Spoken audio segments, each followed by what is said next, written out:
What's up, Internet? So I am doing a breakdown of each of the Frank Zappa albums on my top 10 Frank Zappa list that I posted on YouTube under the Opinionated Hippie, which is me.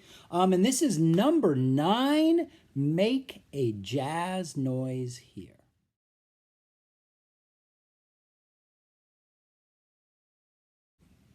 So this is a live compilation of tracks from the 1988 World Tour. I mean, he went to Europe, United States. Frank's last tour. The great thing about this tour, the special thing about this tour, is he brought on the road a 5-piece horn section. He hadn't had a horn section this large since the Wazoo days back in 1972. And so the attraction of this tour is he covered the entire span of his career. There's tracks, I think he did Ain't Got No Heart on this tour, so all the way back to the first album, in these amazing arrangements, because he had this 5-piece horn section. And so he released 3 albums featuring this band. The first sort of official one was Broadway the Hard Way, which featured all of the new lyric-heavy, political, anti-religious material for this tour. The second release was The Best Band You Never Heard in Your Life, because before they could finish their tour, the band broke up, and it looks like, hoo, they will never play again, wee-hoo. And so that had a little bit of everything on it. That had, like Cosmic Debris, Finer, Who Needs the Peace Corps, had the whole one-size-fits-all suite, which I think featured Florentine Pogan, Andy, Inca Rhodes, and Sofa on there. It had an amazing, phenomenal version of Stairway to Heaven, really weird versions of Purple Haze and Sunshine of Your Love. That's a great album.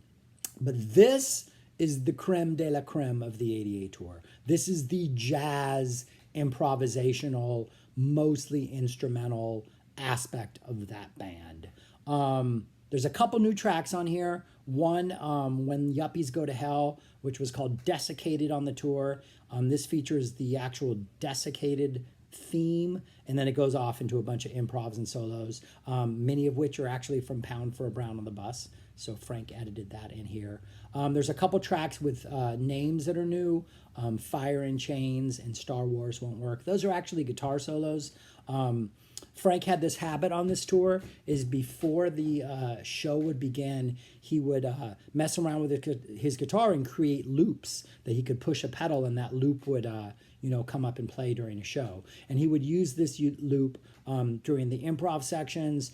He would also use it when it was his turn to solo. So he would press the loop, the band would figure out how they were going to fall in behind this loop, and then Frank would solo, over the loop with the band playing. And that's what Star Wars Won't Work and Fire in Chains are. They're these guitar solos with these brand new loops.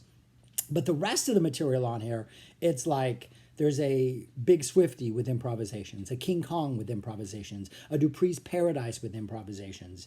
There is a new version of the Black Page, the New Age version, which I think is the best version of this song that any band played or Frank has released. And there's a bunch of other tracks. Let's see, there's a whole section of the Orange County Lumber Truck is on here, which is a bunch of songs from We're Only In It for the Money. There's 2 classical pieces, a Stravinsky and a Bartok piece, that come after City of Tiny Lights, but before Sinister Footwear. In the actual live context of the tour, Frank was doing Packard Goose at this time. And after he would do the whole, music is the best speech, I think Ike Willis did that. Maybe Frank did it. I can't remember. But after that speech, instead of going into the guitar solo, it went into these 2 classical pieces. There is no Packard Goose on here, but the classical pieces are, and they work well between the City of Tiny Lights and Sinister Footwear. I think the other 2 highlights of this for me, the Cruising for Burgers on here, is probably Frank's best guitar solo on this album, and the Cruising for Burgers arrangement is just beautiful. And it closes with Strictly Genteel, which is just, Frank had been doing that song a lot. He did it in 82. But that's just one of Frank's most beautiful songs. But from start to finish, this is just the song selection is good, the performances are great. Some of the horn solos on here are just amazing. The Dupree's Paradise, especially. There's a particularly good horn solo in King Kong. But, anyways, it's just a double album, a lot of music, a lot of solos, a lot of instrumentals. It is Frank at his just, it is one of his, I mean, if this was his last tour and his last official document of that last tour, this is an amazing way to go out. Phenomenal album. My number 9, Make a Jazz Noise here.